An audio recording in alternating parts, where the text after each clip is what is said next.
What's the meaning of balance of power?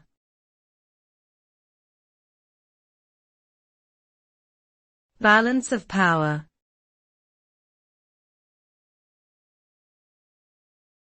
Balance of power.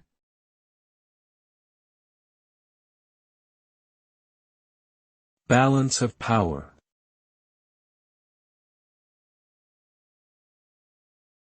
Balance of power.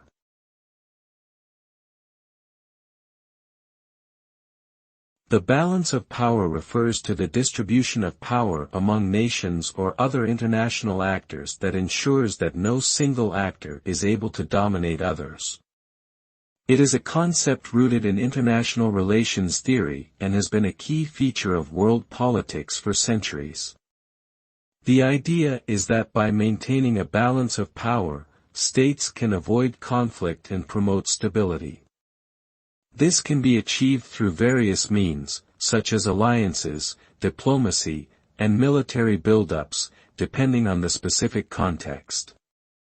Ultimately, the goal is to prevent any one state from becoming too powerful, thereby threatening the security and interests of others.